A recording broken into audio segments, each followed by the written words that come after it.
Hello everyone. So coming to the veterinary pharmacology part second, that is, I will continue from the biotransformation.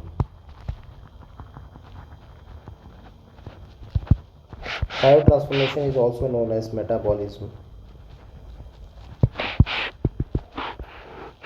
What is biotransformation? It is chemical alteration of drug. The lipids which are soluble become lipid insoluble. The drugs which are soluble in the lipids now will become insoluble, and the non-polar drugs will become polar. So why it is done, ऐसा होता क्यों है? So that it can be secreted out from body without being reabsorbed from renal tubules. तो basic purpose biotransformation का यही है. Coming to the main site for the biotransformation,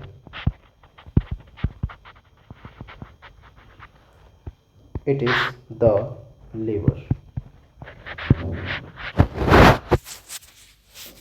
Now the metabolism can occur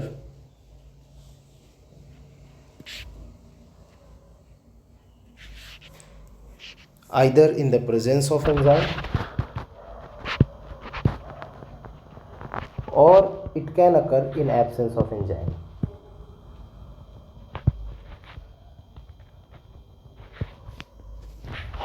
So the most of the metabolism occur in presence of enzyme. Examples are most of the biotransformation.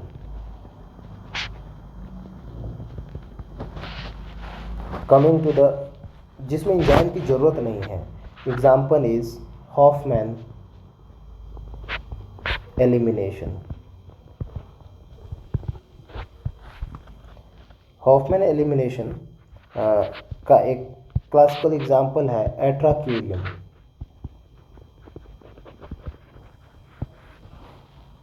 सो इसका जो metabolism है ये होता कैसे है? It occurs in plasma. So इसका मतलब biotransformation plasma membrane में कैसे होगा? By molecular rearrangement. ये आपको याद रखना है. एक अलग एग्जांपल है, या सिंपली आ जाएगा कि हॉफमैन एलिमिनेशन है ना, किस टाइप का बायोट्रांसफॉर्मेशन को फॉलो करता है. नॉन एंजाइमेटिक, जो हमारा मोस्ट ऑफ द एग्जांपल्स है दैट आर फ्रॉम एंजाइमेटिक.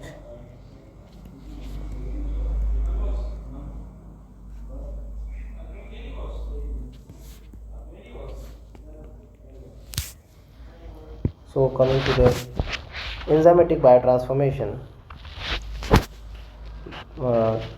ये दो पार्ट है, दो टाइप्स का है. First is microsomal enzyme mediated,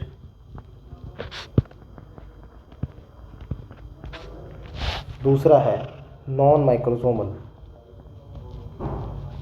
enzyme mediated. Microsomal enzyme mediated क्या है? तो microsomal enzymes are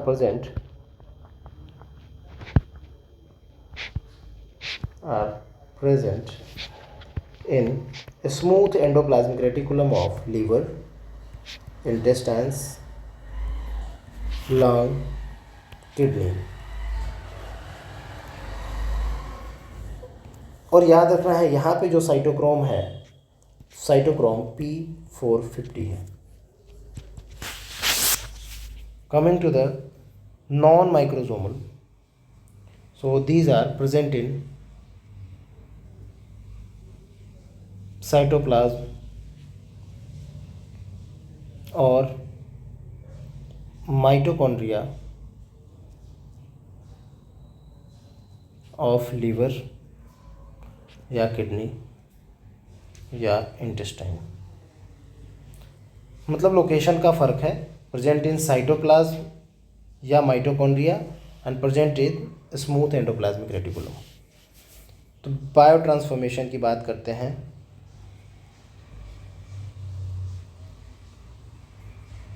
occurs in two phases.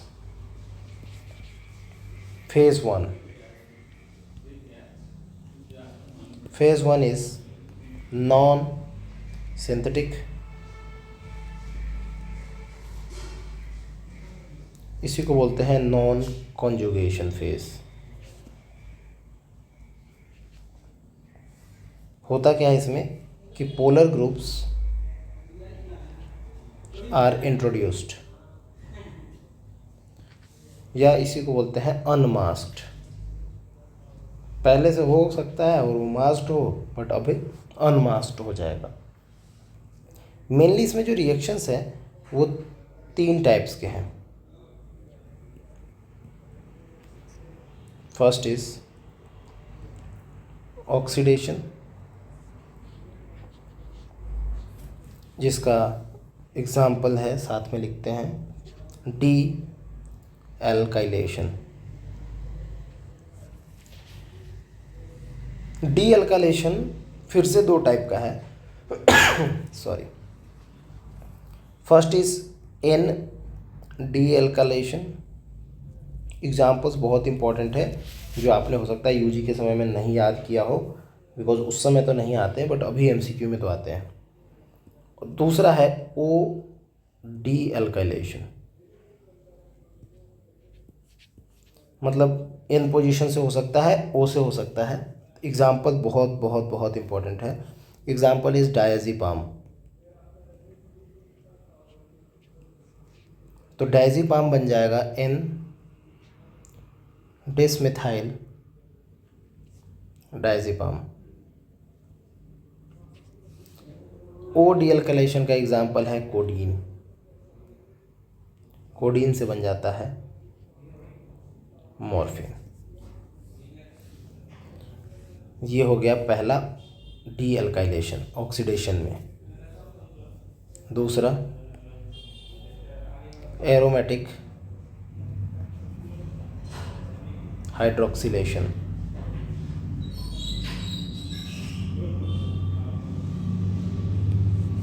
Aromatic hydroxylation का एग्जाम्पल है phenylbutazone changes into oxyphenbutazone. Another is aliphatic hydroxylation.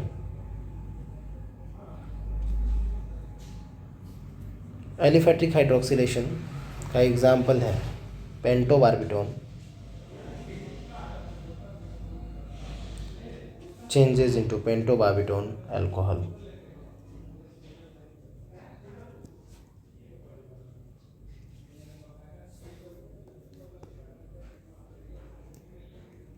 Oxidative deamination. Amphetamines example है ये. Amphetamines changes into phenyl acetone.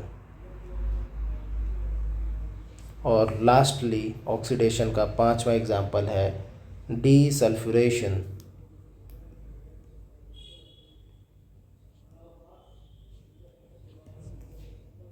And example is thiopentone changes into pentobarbital.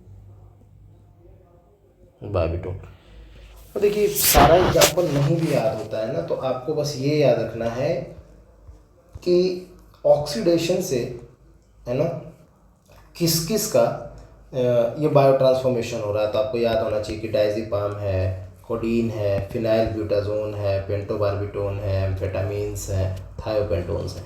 At least ये substrates याद होने चाहिए।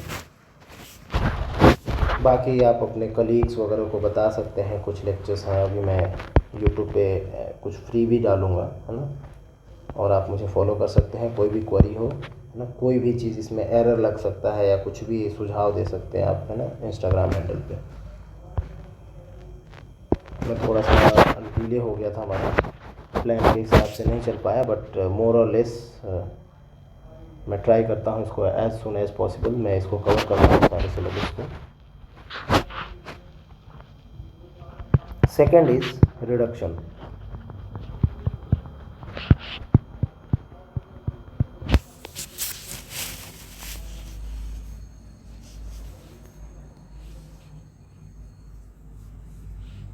Reduction में बात करते हैं फिर से।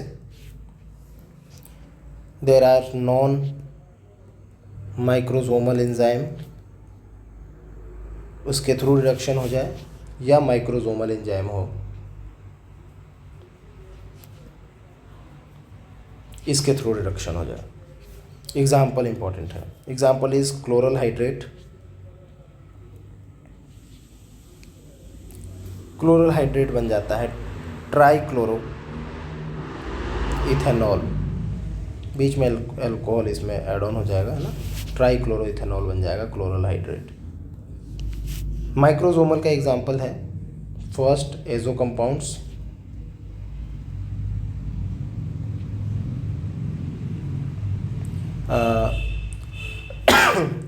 एग्जाम्पल ये पहले भी पढ़ा होगा आपने कि प्रोटॉन्सिल है, चेंजेस इनटू सल्फोनामाइड।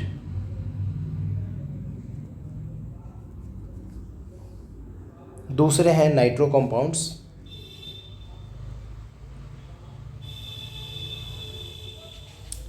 उसका एग्जाम्पल है कि क्लोरामफेनिकोल, चेंजेस इनटू अमाइंस। मैं सब पे स्टार लगा दूंगा ना जब मैं नोट्स इस पे दूंगा, कि जैसे ये इम्पोर्टेंट है, ये रिएक्शन इम्पोर्टेंट है ना, आपको ये याद होना चाहिए। थायोपेंटोन चेंजेस इनटू पेंटोबार्बिटोन, है ना, डायज़ेपाम और कोडीन, और ये याद होना चाहिए कि ये किसके कौन सा अल्काइलेशन कोडीन में होता है, कौन सा डायज़ेपाम में होता है। तो ये इम्पोर्टेंट है। Coming to the third method of biotransformation, that is hydrolysis.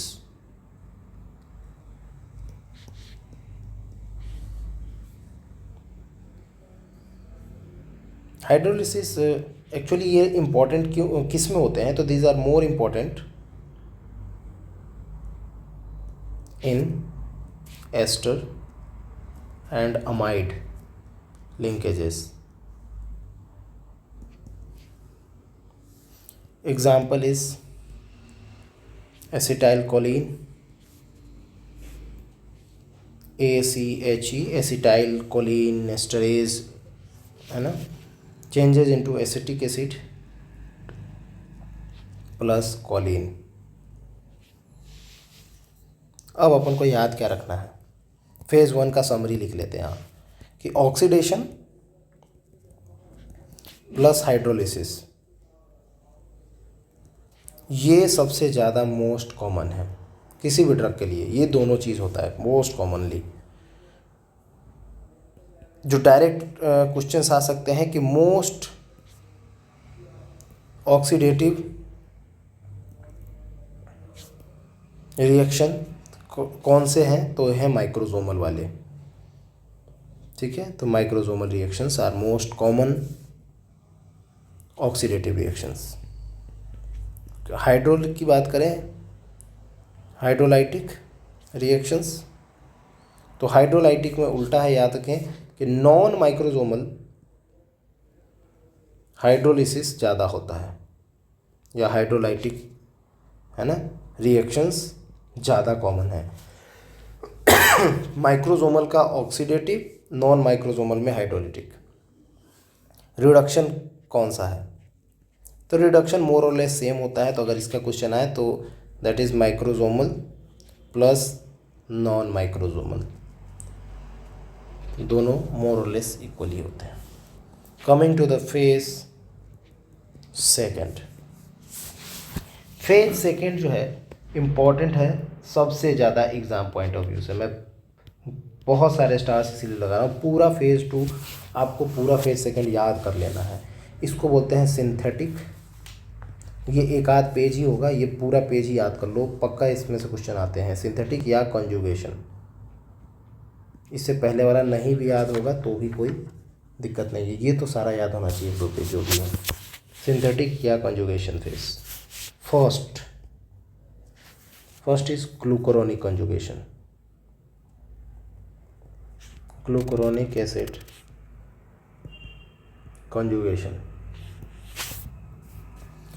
जो भी फेज़ वन से आया होगा, जो भी मेटाबोलाइट है जो है ना, या ड्रग है जो फेज़ वन से आया, उसके साथ एडिशन हो जाएगा ग्लूकुरोनिक एसिड का। ग्लूकुरोनिक एसिड जैसे इसमें ऐड होगा, यहाँ पे एंजाइम होता है दैट इज ग्लूकुरोनिल ट्रांसफरेज, जो कि एक माइक्रोसोमल एंजाइम है। ठीक है, इसके कारण अब क्या हो जाएगा, जो प्रोडक्ट बनेगा उसको बोलते हैं ग्लूकुरोनाइड्स, या इसी को बोलते हैं ग्लूकुरोनिक एसिड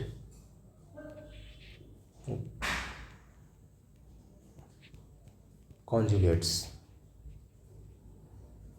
ठीक है, याद रहे कि ये जो ग्लूकुरोनिक एसिड है ना, it is an endogenous donor, of UDPGA. What is UDPGA? It is uridine diphosphate glucuronic acid.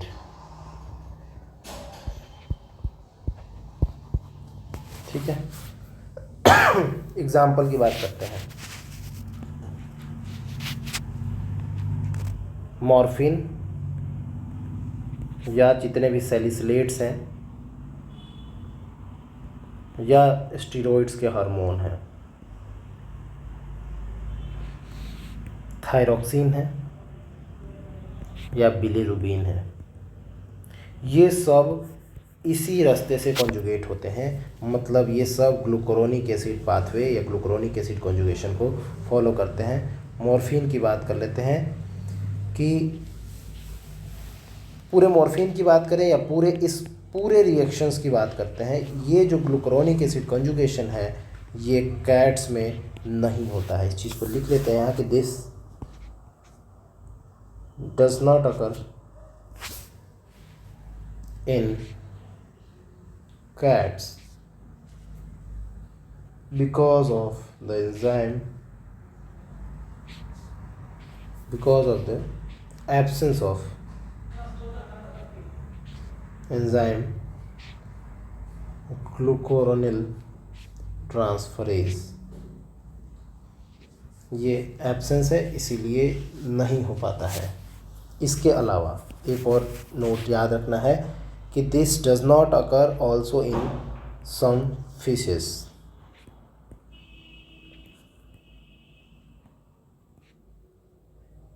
कुछ फिशेस में नहीं होता है because of absence of UDPGA। देखिए ये जो UDPGA है, ये यूरिडीन डाइफॉस्फेट ग्लूकुरोनिक एसिड, यहीं से आता था। कौन? ग्लूकुरोनिक एसिड, जो कि इसमें ऐड हो जाता था। तो जिस ऑर्गेनिज्म में ये सब्सटेंस ही नहीं है वो फिर कैसे कर पाएगा ये? तो एंजाइम नहीं है इसलिए कैट में नहीं होता है, और ये सब्सटेंस ही नहीं है इसलिए कुछ फिशेस में ये नहीं होता है। दोनों का रीजन अलग है पर याद रखना है कि ये नहीं होता है। Second,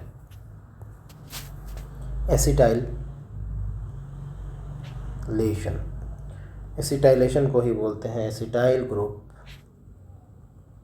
conjugation.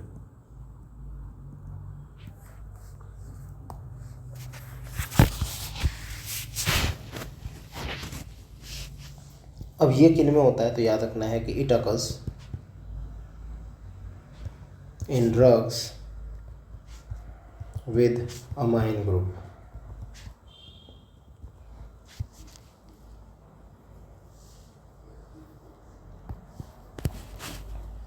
तो याद रखना है कि फ्रॉम एसिटाइल कोएंजाइम में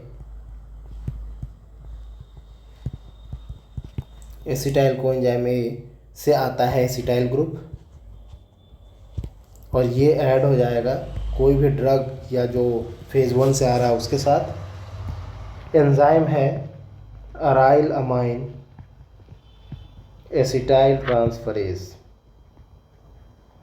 तो ना इसको याद करने का ज़रूरत नहीं, इस एंजाइम को पिछले वाला एंजाइम, इससे बन जाएगा एसिटाइलेटेड ग्रुप। एग्जाम्पल बहुत इंपॉर्टेंट है, मैंने पहले बताया कि इसमें सब कुछ याद कर लेना है। Example is sulphonamide. जो सल्फोनामाइड के ड्रग्स हैं ये एसिटाइलेशन से, है ना, बायो ट्रांसफॉर्मेशन जाते हैं एसिटाइलेशन के थ्रू, सल्फोनामाइड्स या isoniazid.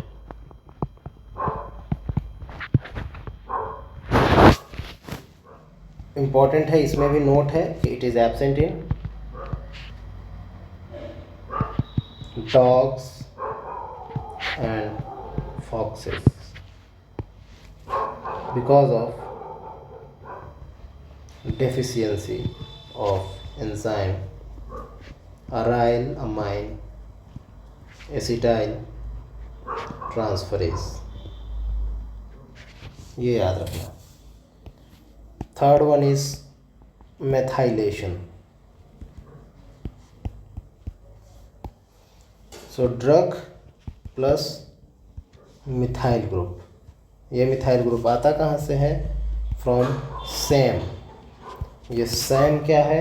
It is S adenosine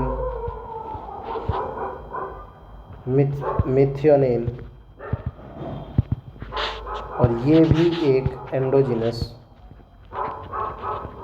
donor है, और यही देता है मिथाइल ग्रुप, जिसके कारण एंजाइम है एस मिथाइल ट्रांसफरेजेस, और इससे होता है मिथाइल कॉन्जुगेशन। एग्जाम्पल याद रखना है कि मिथाइलेशन किसका किसका होता है। तो example is histamine, nor epinephrine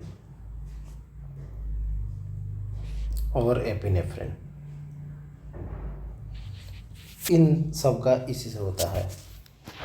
fourth is sulphate conjugation. Sulphate conjugation drug होगा, उसमें सल्फेट ग्रुप लग जाएगा, एंजाइम है सल्फोनोट्रांसफरेज,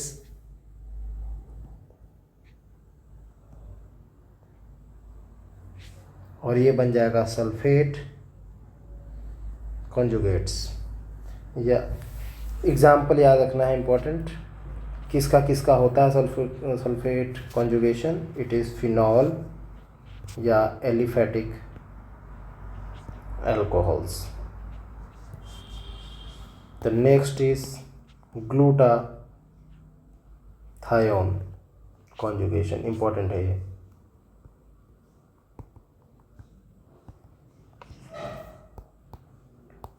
ग्लूटाथायोन कॉन्जुगेशन में क्या होता है? ड्रग है, ड्रग में ग्लूटाथायोन ग्रुप है, ये लग जाएगा। एंजाइम है ग्लूटाथायोन एस ट्रांसफरेज, बन जाएगा मरकैप्ट्यूरिक एसिड। ये इंपॉर्टेंट है कि क्या बनता है, यही आता है सवाल। ग्लूटाथायोन कंजुगेशन में बनता क्या है? मरकैप्ट्यूरिक एसिड। एग्जाम्पल में याद रखना है paracetamol.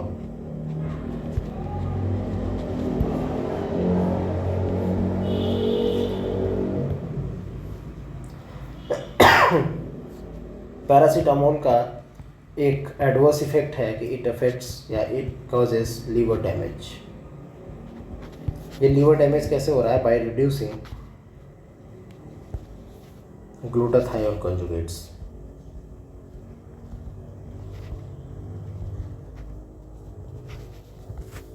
The next is glycine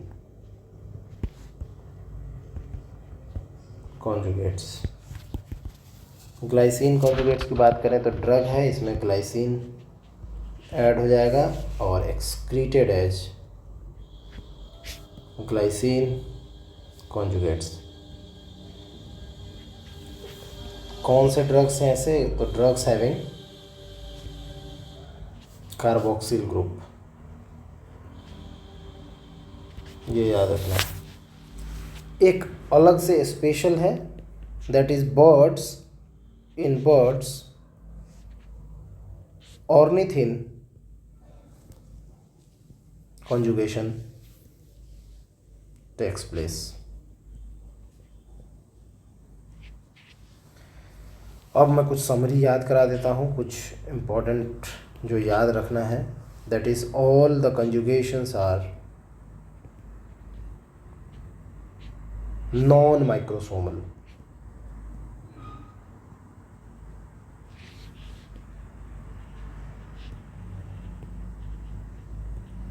accept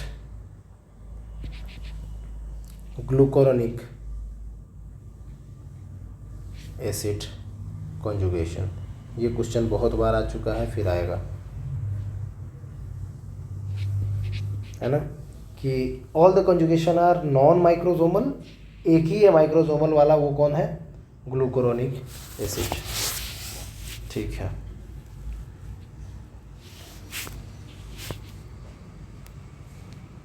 इसके बाद जो अगला हेडिंग है, दैट इज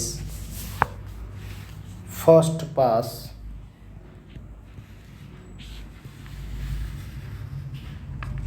मेटाबॉलिज्म.